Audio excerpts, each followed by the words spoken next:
আসসালামু আলাইকুম। তো যারা বিকাশ নগদ ইউজ করেন তাদের জন্য কিন্তু দারুণ একটি সুখবর আছে। তো এখন কিন্তু নগদ থেকে বিকাশে সরাসরি টাকা ট্রান্সফার করা যায়। তো অনেক সময় কিন্তু প্রয়োজন হয় বিকাশ থেকে নগদে টাকা নেওয়ার এবং নগদ থেকে বিকাশে টাকা নেওয়ার। তো আজকের ভিডিওতে নগদ থেকে কিভাবে বিকাশে টাকা নেবেন সেটা দেখাবো। তো চলুন দেখে আসি কিভাবে নিতে হয়। তো আমি প্রথমে নগদ অ্যাপ ওপেন করে নিব। তো নগদ অ্যাপ ওপেন করার পর এখানে আপনার নগদের যে পিন আছে ওই পিনটা দিয়ে নগদ লগ ইন করে নেবেন। তো আমি জাস্ট নগদটা লগ ইন করে নিলাম। তো লগ ইন করার পর এখানে ট্রান্সফার মানি নামে একটা অপশন আছে। তো আপনি কি করবেন, এটার উপরে ক্লিক করে দিবেন। তো এটার উপরে ক্লিক করার পর এরকম ইন্টারফেস শো হবে। তো এখানে মোবাইল ওয়ালেট নামে একটা অপশন আছে, এটার উপরে ক্লিক করে দিবেন। তো এটার উপরে ক্লিক করার এরপর উপরে দেখবেন এখানে 11 ডিজিটের নাম্বার বসাইতে বলতেছে। তো এখানে আপনি যে বিকাশে টাকাটা নিতে চান সেই বিকাশ নাম্বার দিয়ে দিবেন। তো এখানে আমি আমার বিকাশ নাম্বার দিয়ে দেই। তো বিকাশ নাম্বার দেওয়ার পরে যে এখানে ক্লিক করে দিবেন। তো ক্লিক করার পর এইরকম ইন্টারফেস শো হবে।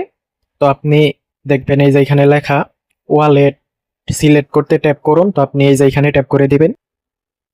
তো এখানে ট্যাপ করার পর এখানে কিন্তু বিকাশ নাকি রকেট দুইটার একটা সিলেক্ট করতে বলতেছে। তো এখন কিন্তু এই সরাসরি রকেটেও টাকা ট্রান্সফার করা যায়। তো আমরা যেহেতু বিকাশে টাকা ট্রান্সফার করব, তো আমরা বিকাশ সিলেক্ট করে দিব। এই যে বিকাশ। তো বিকাশ সিলেক্ট করার পর এই যে এখানে দেখেন পরিমাণ লিখতে বলতেছে। তো এখানে সম্ভবত সর্বনিম্ন 50 টাকা ট্রান্সফার করা যায়। তো আমি এই জায়গায় সর্বনিম্ন 50 টাকা, তো আমি 50 টাকা লিখে দিচ্ছি। তো আমি 50 লিখে দিলাম। তো 50 লেখার পর এখানে এগিয়ে যান, এখানে ক্লিক করে দিব। তো এখানে কিন্তু ডিটেলস দেখাইতেছে। তো 50 টাকার জন্য এখানে চার্জ কাটবে হচ্ছে, সর্বমোট খরচ হচ্ছে 42 পয়সা। তো আমি এবার কি করব, পিন দিয়ে, তো এই যে এখানে আমার নগদের পিন দিয়ে, তো এখানে আমার নগদের পিন দিয়ে দিলাম। পিন দেওয়ার পর নিচে দেখেন পরবর্তী বাটন আছে, এটার উপরে ক্লিক করে দিব।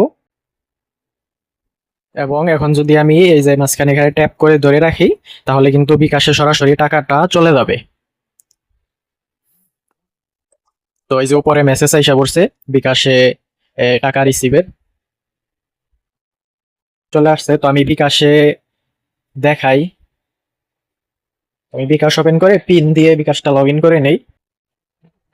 তো এখন যদি আমি ইনবক্সে ক্লিক করি, তাহলে দেখেন এখানে কিন্তু নগদ থেকে 50 টাকা সাথে সাথে চলে আসছে। তো এইভাবে কিন্তু আপনি একদম সহজে খুবই অল্প সময়ের মধ্যে আপনি এই নগদ থেকে বিকাশে টাকা ট্রান্সফার করতে পারেন, এবং বিকাশ থেকেও নগদে টাকা ট্রান্সফার করা যায়।